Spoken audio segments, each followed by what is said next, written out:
Hello friends, इयत्ता 10वी आणि 12वीसाठी आयोजित केलेला हा निरोप समारंभ फेब्रुवारी 2026 आणि स्थळ आहे संत भगवान बाबा माध्यमिक व उच्च माध्यमिक आश्रमशाळा इटोली, तालुका जिंतूर, जिल्हा परभणी, महाराष्ट्र. आजच्या या कार्यक्रमाचे सूत्रसंचलन करत आहेत श्री खुशाल मुंडे सर, तर चलत चित्रीकरण अर्थातच व्हिडिओग्राफी आणि प्रसारण करत आहेत श्री CM पोघे सर. निरोप देण्या घेण्याचा क्षण तसा कठीणच. अशा कठीण समयी आमच्या विद्यार्थ्यांना मार्गदर्शन करण्यासाठी लाभलेले प्रमुख वक्ते मार्गदर्शक जे की आमचे प्राचार्य श्री रमेशजी दराडे सर यांचे गुरु आणि ज्ञानोपासक महाविद्यालय जिंतूर येथे उपप्राचार्य असून 34 वर्षापासून ते प्राध्यापक म्हणून ज्ञानदान करत आहेत.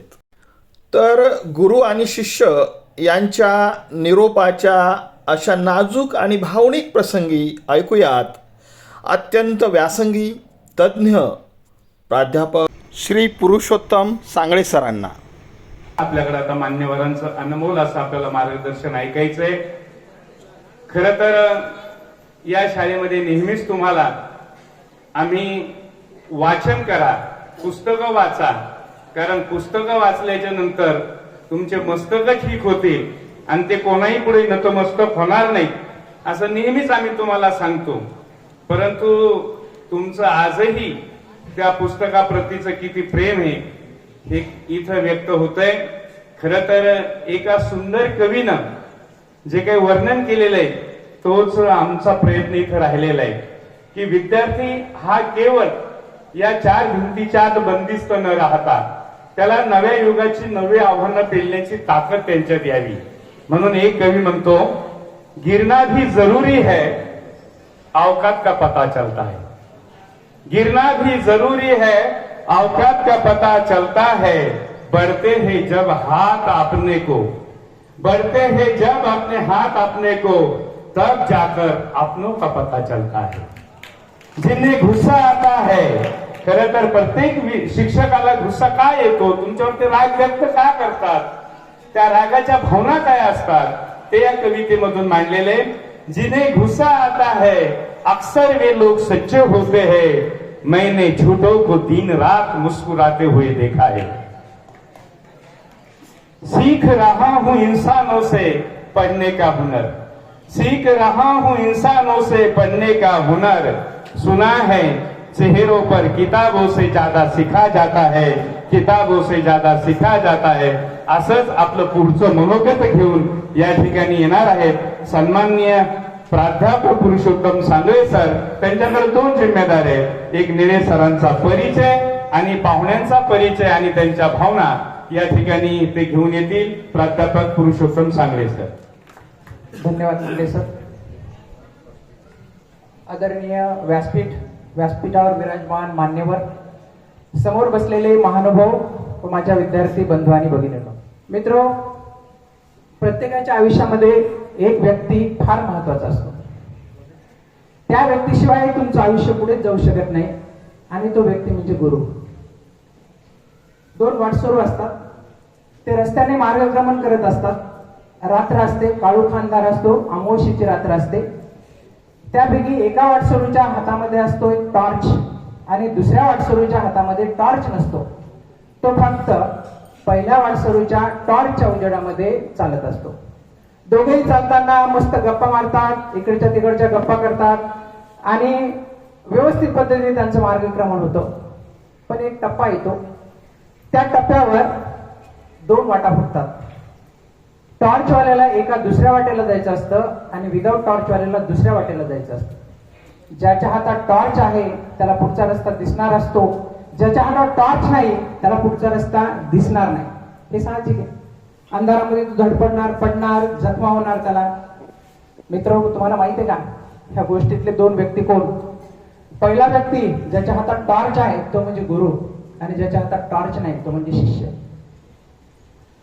तर गुरु कोणी होऊ शकतो? स्वतःच्या प्रकाशामध्ये विद्यार्थ्याला चालण्याची प्रेरणा देणारे, मी प्रकाशमान आहे, माझ्या प्रकाशाचा उपयोग कर आणि रस्त्यामध्ये मार्गक्रमण कर असे सांगणारे गुरु असतात. पण सद्गुरू तो असतो जो आपल्या शिष्याला स्वतःचा प्रकाश निर्माण करण्यासाठी प्रेरणा देतो. माझा रस्ता जरी वेगळा झाला तरी तुला अंधारात जायचं काम पडणार नाही, तू स्वतःचा दिवा स्वतः हो. गौतम बुद्ध म्हणले होते आपो दीप भव, स्वतःचा दिवा स्वतः हो असं सांगणारे फार थोडे सद्गुरू असतात. त्यापैकी एक सद्गुरू म्हणजे डॉक्टर पांडुरंग निळे सर. हे या ठिकाणी प्रमुख पाहुणे म्हणून आपल्याला लाभलेले आहे. मित्र, खरं तर माझं 11वी-12वीचं शिक्षण नूतन महाविद्यालय शेलू या ठिकाणी झालं. तिथे शिकत असताना माझे काही मित्र जिंतूरच्या DSM कॉलेजमध्ये होते आणि ते मला आवर्जून एका व्यक्तीविषयी सांगायचे, ते म्हणजे निळे सर. निळे सर म्हणजे केमिस्ट्री आणि केमिस्ट्री म्हणजे निळे सर हे समीकरणच होतं. आणि त्यातूनच मला एक ओढ निर्माण झाली होती की निळे सर आहेत तरी कसे. परंतु योगायोगाने मला BSc करण्याचा योग तिथे आला आणि केमिस्ट्रीचे प्रॅक्टिकल बघत असताना मग निळे सरांकडे बघायचो. जेव्हापासून निळे सरांकडे बघतोय आजही निळे सर तसेच आहे. देवानंद जसे चीर तरुण होते की नाही, तसे आमचे निळे सर देखील चीर तरुण आहेत. आजही जसे होते तसेच तुम्हाला त्या ठिकाणी दिसते.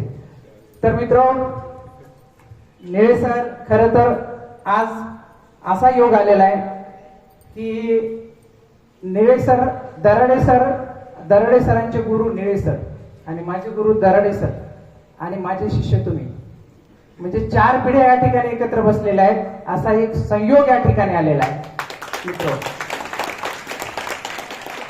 तर बघा, निळे सरांचा जो परिचय आहे तो परिचय त्यांच्या वाणीतून तुम्हाला या ठिकाणी होणार आहे. पण त्यांचा अल्पसा परिचय मी या ठिकाणी तुम्हाला करून देणार आहे. मित्र, प्राध्यापक पांडुरंग निळे हे ज्ञानोपासक महाविद्यालय जिंतूर येथील रसायनशास्त्र विभागात अनुभवी अभ्यासू विद्यार्थी प्रिय प्राध्यापक म्हणून ओळखले जातात.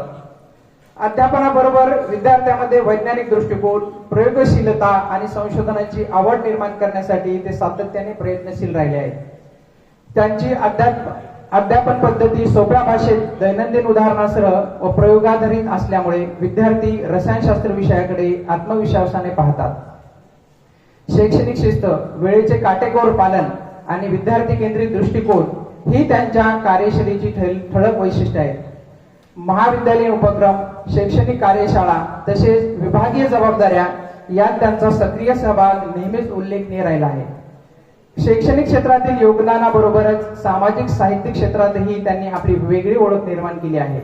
सन 2001 ते 2012 या कालावधीत त्यांनी सलग 12 वर्षे दैनिक सामनासाठी लेखन केलेले आहे आणि त्यांच्या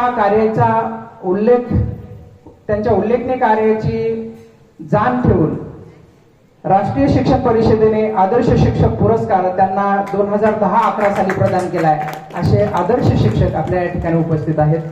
एक आदर्श शिक्षकासोबत सर एक आदर्श पालक देखील आहे. एक आदर्श बाप कसा असावा, तर निळे सरांसारखा. निळे सरांना 2 मुलं आहेत. एक म्हणजे त्यांची कन्या स्नेहल, जिने MBBS व MD ह्या दोन्ही पदव्या पूर्ण केलेल्या आहेत व त्या BJ मेडिकल कॉलेज मधून पूर्ण केलेल्या आहेत आणि ती स्थिर झालेली परभणीमध्ये तिच्या मिस्टरांसोबत परभणी या ठिकाणी ती कार्यरत आहे. परभणीच्या सिव्हिल हॉस्पिटलला ती मेडिकल ऑफिसर म्हणून त्या ठिकाणी काम करते. सरांचा मुलगा स्वरूप, त्यानेही MBBS शिक्षण पूर्ण केलेलं आहे आणि आज तो सिंधुदुर्ग या ठिकाणी प्राध्यापक म्हणून काम करतोय. असे आदर्श पालक ज्यांनी अनेक विद्यार्थ्यांना घडवलं, पण विद्यार्थ्यांना घडवत असताना परमेश्वर त्यांना कसं विसरेल. जो दुसऱ्यासाठी झडतो, दुसऱ्याच्या मुलांना आपला मुलगा म्हणून त्या ठिकाणी शिकवतो, त्यांची मुलं घडणारच. आणि सरांचे दोन्ही मुलं MBBS MD आहेत आणि चांगल्या ठिकाणी ते स्थिर आहेत. आपल्या प्रदीर्घ सेवा काळात त्यांनी असंख्य विद्यार्थी घडवले असून आज विविध क्षेत्रात त्यांचे विद्यार्थी नावलौकिक करतायत. मित्र, आपल्या शाळेचा जेवढा काही स्टाफ आहे त्यातले मॅक्झिमम सगळे निळे सरांचे विद्यार्थी आहेत. कुठल्या ना कुठल्या प्रकारे ते निळे सरांचे विद्यार्थी, प्रत्यक्ष असो अप्रत्यक्ष असो निळे सरांचं. आणि कुठल्याही क्षणी आम्हाला काही अडचण असली की आधारवडासारखं आम्हाला नाव आठवतं म्हणजे निळे सर. आम्ही हक्काने फोन करतो की सर अशी अशी अडचण आहे आणि सर तेवढ्याच प्रेमाने आम्हाला सतत मार्गदर्शन करत असतात. असे आपले प्रमुख पाहुणे, त्यांचा परिचय त्यांच्या वाणीतून तुम्हाला होणारच आहे, पण अल्पसा परिचय मी या ठिकाणी करून दिलाय. त्यांच्यासोबत आलेले प्राध्यापक पारवे सर हे DSM कॉलेजमध्ये मराठी विषय शिकवतात. अगोदर ज्ञानोपासक महाविद्यालय परभणी या ठिकाणी ते कार्यरत होते. काही वर्षापासून ते जिंतूर या ठिकाणी आपली सेवा या ठिकाणी प्रदान करतात. त्यांचाही परिचय तुम्हाला त्यांच्या वाणीतून तुम्हाला या ठिकाणी होणार आहे. मित्र, आता मुंडे सरांनी मला सांगितले की 5 मिनिट बोलायचे, त्यामुळे जाता जाता फक्त एक गोष्ट मी तुम्हाला सांगून या ठिकाणी थांबणार आहे. कारण बघा, स्वामी सच्चिदानंद नावाचे एक खूप मोठे व्यक्ती आहेत आणि मी त्यांचा एक खूप मोठा फॉलोअर आहे. तर ते नेहमी सांगतात की तुम्हाला जर बोलायचं असेल तर तुमच्या बोलण्याची सुरुवात एका कथेतून झाली पाहिजे, आणि कथा सर्वांना आवडतात. तर मी तुम्हाला एक संदेश देणार आहे आणि संदेशासाठी मी एक कथा तुम्हाला या ठिकाणी सांगणार आहे. एक भारत स्वातंत्र्य झालेला नव्हता आणि स्वातंत्र्यापूर्वी भारतामध्ये लाहोर या शहरामध्ये एक व्यक्ती राहत होता. लाला मुन्शीराम हे त्याचं नाव. अत्यंत दारुडा माणूस, दररोज दारू प्यायचा. व्यसन जेवढे असतात कुठलं व्यसन नाही असं नाहीच, त्याला सगळी व्यसन होते. अफूचं व्यसन, दारूचं व्यसन, मटक्याचं व्यसन, सगळ्या प्रकारचे व्यसन त्याला त्या ठिकाणी होते. तर हा दारुडा व्यक्ती दररोज दारू प्यायचा. आणि तुम्हाला माहित आहे दारू पिणाऱ्याचे काय असतं, घरी यायचं, बायकोला मारायचं, ती बिचारी काम करायची, तिच्याकडून पैसे घ्यायचे, त्या पैशावर दारू प्यायची, पुन्हा घरी येऊन धिंगाणा करायचा. तर त्याचा हा दिनक्रम चालू होता. ती पत्नी बिचारी शोषिक होती, जशा भारतीय पत्नी असतात तशी ती शोषिक होती आणि तीही स्वातंत्र्यपूर्वी काळातली होती, त्यामुळे ती अधिकच शोषिक होती. आणि त्यामुळे ती सगळं जास्त सहन करायचा, ती सहन करायची. एका दिवशी तो घरी असाच झोकांड्यात येत आला, रात्रीच्या वेळेस, संध्याकाळची वेळ होती. आणि आल्यानंतर तो बायकोला दारूसाठी पुन्हा पैसे मागायला लागला. आता तिच्याजवळ काहीच नव्हतं. त्याला दिसलं तिचं मंगळसूत्र. पूर्वीच्या काळी बायका मंगळसूत्र घालायच्या. आता ज्याचा त्याचा प्रश्न. तर मंगळसूत्र, त्याच्या गळ्यामध्ये मंगळसूत्र होतं, त्याला ते मंगळसूत्र दिसलं. त्याने ते मंगळसूत्र ओढलं. तिला राग आला, कारण स्त्रीचा पवित्र दागिना म्हणजे मंगळसूत्र. नवऱ्यापेक्षा खूप जपणं, कुणाला जपत असेल बायको तर त्या मंगळसूत्राला, कारण आपल्या भारतीय संस्कृतीने नवरा आणि मंगळसूत्र एकत्र जोडलेले आहे. तर हे माझं सुहागाचं चिन्ह आहे, मी ते देऊ शकत नाही. ती रागाराग त्याला बोलायला लागली, नको तेवढं बोलली. त्याला कळालं, अरे कळच नाही त्याला की माझी पत्नी दररोज माझा मार सहन करते, मी एवढं तिला त्रास देतो पण ती मला कधीच काही बोलत नाही, आणि अचानक असं कसं झालं. आणि ती बोलता बोलता म्हणली, जराशी लाज वाटत असेल तर आपल्या त्या मंदिरामध्ये एक महाराज आलेले आहेत, त्यांचं प्रवचन चालू आहे, तिथे जाऊन बसा, थोडस जर काही तुमच्या बुद्धीमध्ये फरक पडला तर बरं होईल. आणि ह्याला थोडस वेगळंच वाटलं आणि तो घरातून बाहेर पडला आणि चालता चालता ते प्रवचन चालू होतं, त्या प्रवचनामध्ये जाऊन बसला. बसल्यानंतर ते प्रवचन ऐकल्यानंतर सगळं प्रवचन झालं, सगळे लोक निघून गेले. हा गेला आणि त्या महाराजाच्या पायावर पडला आणि त्यांचे पाय सोडला.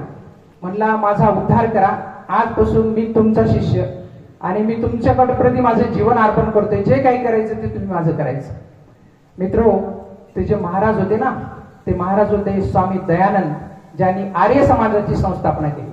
आणि हा जो दारुड्या होता ना पाया पडलेला, तो म्हणजे स्वामी श्रद्धानंद, जे आर्य समाजाचे दुसरे प्रमुख झाले स्वामी दयानंदाच्या नंतर. बघा, एक दारुड्या होता, एका सत्शील व्यक्तीच्या संगतीमध्ये आला आणि त्याचं आयुष्य पूर्ण बदललं. जो लाला मुन्शीराम होता दारुड्या, तर लाला मुन्शीराम ते स्वामी श्रद्धानंद, हा प्रवास त्याचा एका सद्गुरू माणसाच्या सानिध्यात आल्यामुळे झाला. तर माणसं, मित्र हो, तुमच्या आयुष्यातही बऱ्याच वेळेस असे गुणी लोक येतात. तुमचं आयुष्य असंच चाललंय, दररोज शाळेत यायचं, दररोजचं जीवन जगायचं, पण करायचं काहीच नाही. पण कधीतरी एक ठोकर लागते, बायको कानाखाली वाजवते. आता काही जणांच्या दोन्ही कोणीतरी दुसरं कानाखाली वाजवेल आणि मग माणसाचे डोळे उघडतात आणि डोळे उघडल्यानंतर खऱ्या अर्थानं माणूस कामाला लागतो. तर माझी देवाकडे प्रार्थना आहे, याच्यातले बरेच जण आहेत, यांच्या कानाखाली कधीतरी एखादी थापड लागो आणि यांच्या आयुष्याचं कल्याण हो. बरेच विद्यार्थी चांगल्या पद्धतीने काम करतात, पण जे आणखीनही जागे झालेले नाहीत, कधीतरी आयुष्य अशी थापड ठेवून जातं आणि त्यानंतर माणूस चांगल्या पद्धतीने वागायला लागतो. 10वी आणि 12वीच्या विद्यार्थ्यांना त्यांच्या परीक्षेसाठी खूप खूप शुभेच्छा. त्यांचं आयुष्य खूप चांगल्या पद्धतीने जावो. 12वीच्या विद्यार्थ्यांना ह्याच्यानंतर कुठेही तुमची काही अडचण आली, हक्काने आम्ही जेवढे सर लोक आहेत त्यांना हक्काने फोन करा. आम्ही तुम्हाला जी काही मदत लागेल ती तुम्हाला त्या ठिकाणी देऊ. आता येणाऱ्या परीक्षेसाठी चांगला अभ्यास करा आणि आमच्या शाळेचं नाव लौकिक त्या ठिकाणी वाढवा. एवढं बोलून मी या ठिकाणी थांबतो. धन्यवाद.